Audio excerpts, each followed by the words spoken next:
Hello बच्चों, आज हम लोग पढ़ते हैं 12वीं कक्षा की आरोह भाग 2 का पाठ 3 कुंवर नारायण द्वारा लिखी हुई कविता के बहाने। कुंवर नारायण जी एक आधुनिक कवि हैं। इनका जन्म 19 सितंबर 1927 में हुआ, उत्तर प्रदेश में हुआ। और इनकी प्रमुख रचनाएं जो चक्रव्यूह, परिवेश, हम तुम अपने सामने, कोई दूसरा नहीं, बहुत सारी इन्होंने साहित्यिक रचनाएं लिखी।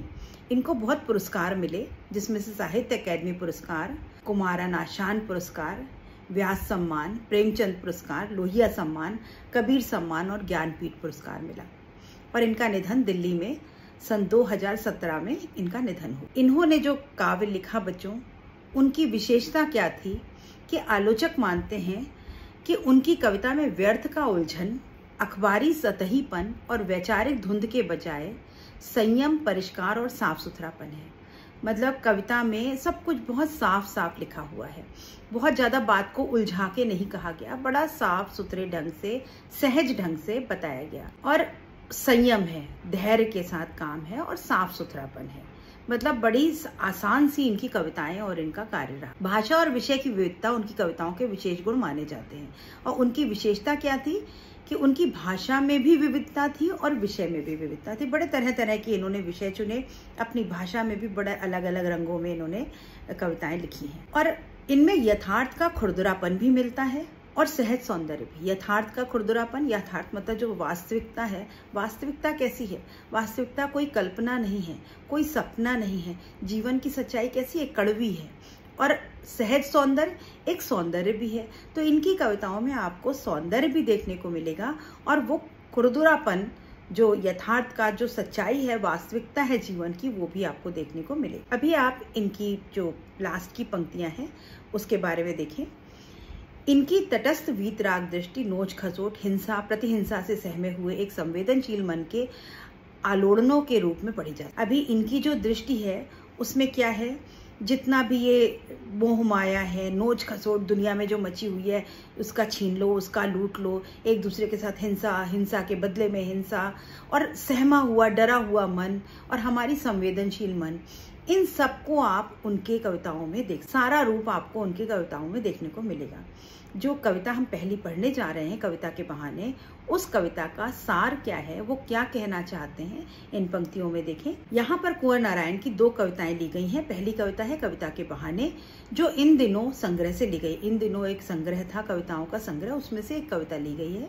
आज का समय कविता के वजूद को लेकर आशंकित है। आज का जो समय है, वहाँ कविता का वजूद यानी कविता का परिचय खत्म होता जा रहा है। कविता अपनी पहचान खोती जा रही है। शक है कि यांत्रिकता के दबाव से कविता का अस्तित्व नहीं रहेगा। कविता क्या है बच्चों?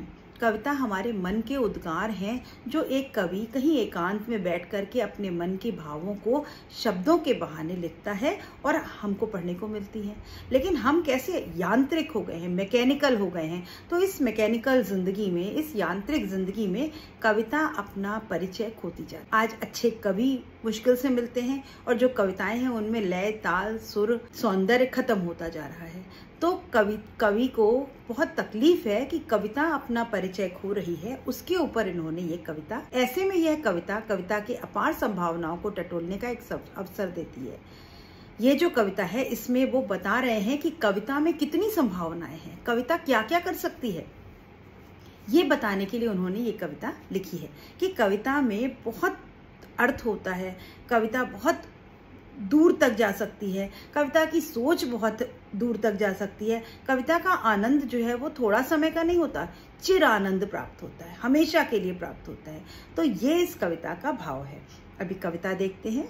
कविता के बहाने। कविता एक उड़ान है चिड़िया के बहाने। कविता की उड़ान भला चिड़िया क्या जाने, बाहर भीतर, इस घर उस घर, कविता के पंख लगा उड़ने के माने, चिड़िया क्या जाने। अभी बच्चों, एक कविता पढ़ने से पहले 2 मिनट समझते हैं। एक कहावत है, एक लोकोक्ति है, जहाँ ना पहुंचे रवि वहां पहुंचे कवि। तो कहने का मतलब क्या है? रवि मतलब सूरज, जहाँ पर सूरज की रोशनी भी नहीं पहुंच पाती, वहां पर कविता पहुंच जाती। क्या अर्थ है? कविता मन से लिखी जाती है, कल्पना से सोची जाती है। तो हम अपनी कल्पना में अभी यहाँ बैठे हैं और कहीं और जा सकते हैं, जहाँ पर कि सूरज भी नहीं जा सकता। अभी समुद्र के नीचे बिल्कुल तल में जाकर के गुफाओं के अंदर सूरज की रोशनी नहीं पहुँच पाती, लेकिन कवि का मन तो पहुँच सकता है। वो समुद्र के नीचे भी जा सकता है, आकाश की अंतरिक्ष के बाहर भी जा सकता है, किसी गुफा के अंदर भी जा सकता है, किसी मनुष्य के हृदय में भी जा सकता है, वो कहीं भी जा सकता है। हम कल्पना तो कुछ भी कर सकते हैं। तो जहाँ ना पहुँचे रवि वहाँ पहुँचे कवि, यानी कवि जो है और कविता जो है उसकी पहुँच बहुत अनलिमिटेड है, असीम है। और सब चीजों की सीमा है, लेकिन कविता की कोई सीमा नहीं है। तो ये एक लोकोक्ति है, जहाँ न पहुँचे रवि वहाँ पहुँचे कवि। इसी लोकोक्ति पर आधारित है ये कविता। आप ये लोकोक्ति यहाँ पर आपको चरितार्थ होती दिखेगी कि कविता एक उड़ान है चिड़िया के बहाने। अभी कवि कह रहा है कि कविता जो है वो चिड़िया से उसने कंपैरिजन किया, तुलना करी कि चिड़िया के बहाने कविता एक उड़ान है। जैसे चिड़िया की एक उड़ान होती है, वैसे कविता की अपनी उड़ान होती है। कविता की उड़ान भला चिड़िया क्या जाने।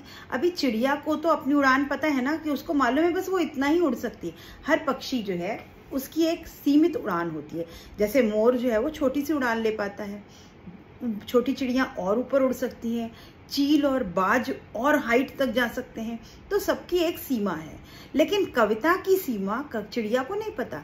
जैसे कविता में भी पंख लग जाते हैं और कविता उड़ने लगती है, और वो उड़ उड़ के कहाँ तक पहुँच जाती है।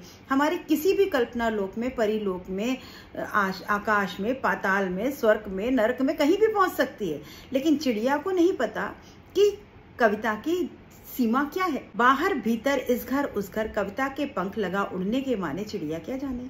अभी चिड़िया को नहीं पता कि कविता भी पंख लगा करके कितना उड़ सकती है। चिड़िया को अपना पता है। यहाँ कहने का क्या तात्पर्य है कि चिड़िया या पक्षियों की उड़ान सीमित होती है, लेकिन कविता की उड़ान असीम होती है। उसकी कोई सीमा नहीं होती, वो बहुत दूर तक जा सकती। आगे की पंक्तियां देखें। कविता एक खिलना है फूल के बहाने, कविता का खिलना भला फूल क्या जाने।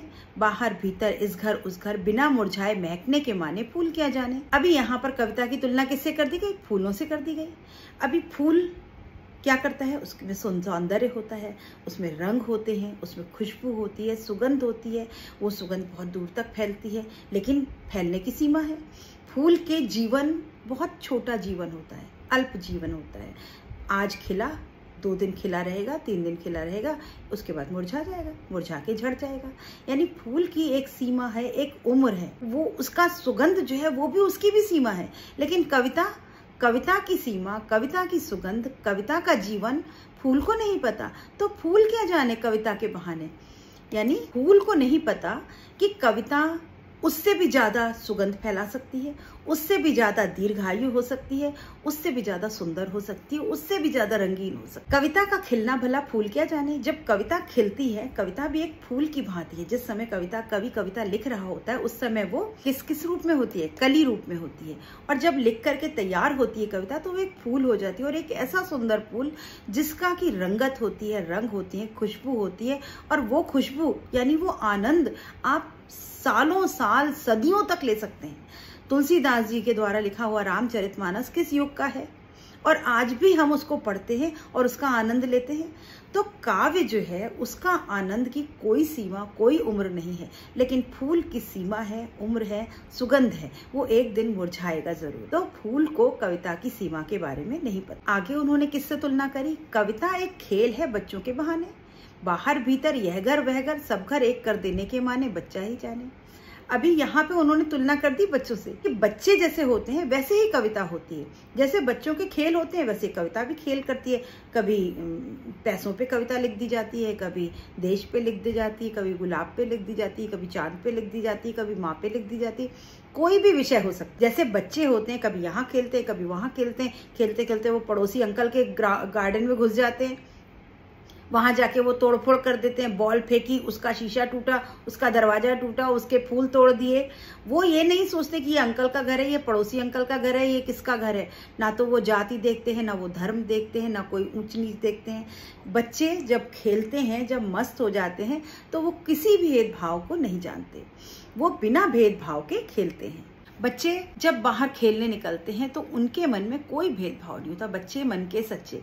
कहा जाता है कि बच्चों के पास ऐसा दिल होता है कि वो सबसे मिलके खेलते हैं, ना वो घर देखते हैं, ना जाति देखते हैं, ना धर्म देखते हैं। तो बिल्कुल वैसे ही कविता है। कविता ना धर्म देखती है, ना जाति देखती है, ना छोटा बड़ा देखती है, ना उम्र देखती है। कविता सबको एक बराबर आनंद देखती है। आप इस साल 12th कर रहे हैं, इस साल भी आप इसी कविता का जो आनंद लेंगे वही 10 साल पहले वाले बच्चों ने इस कविता का आनंद लिया, और 10 साल बाद भी अगर ये कविता पढ़ी जाएगी तो वही आनंद आएगा। तो ना तो कविता समय देखती है, ना उम्र देखती है, ना लिंग देखती है, ना धर्म देखती है, ना जाति देखती है। तो कविता है एक खेल।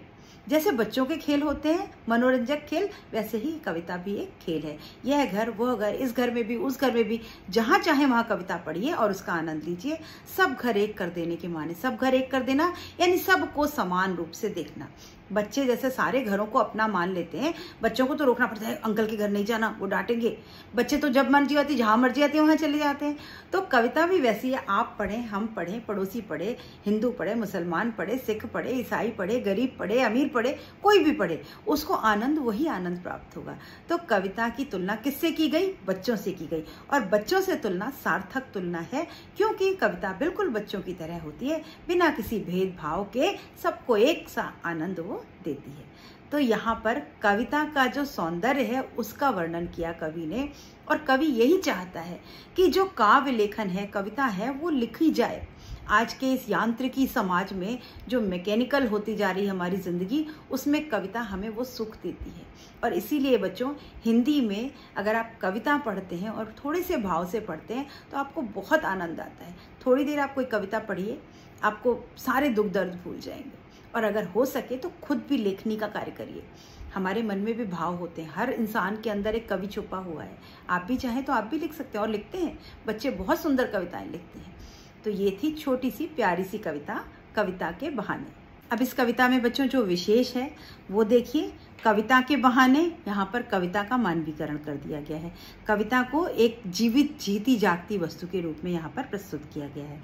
अब इस घर, उस घर, बाहर, भीतर, रा रा रा की आवृत्ति है, तो यहाँ पर अनुप्रास अलंकार है। फूल क्या जाने, यहाँ पर भी मानवीकरण कर दिया गया है। फूल जो है वो बेजान चीज है, लेकिन उसको जानदार की तरह, सजीव की तरह प्रस्तुत किया है कि फूल को नहीं पता। कविता का खिलना, फूल क्या जाने, ला ला की आवृत्ति है, तो यहाँ भी अनुप्रास अलंकार का प्रयोग किया गया है। कविता की तुलना चिड़िया से की गई, बच्चों से की गई और फूल से की गई, तो यहाँ पर उपमा अलंकार भी, यहाँ पर उपमा दी गई।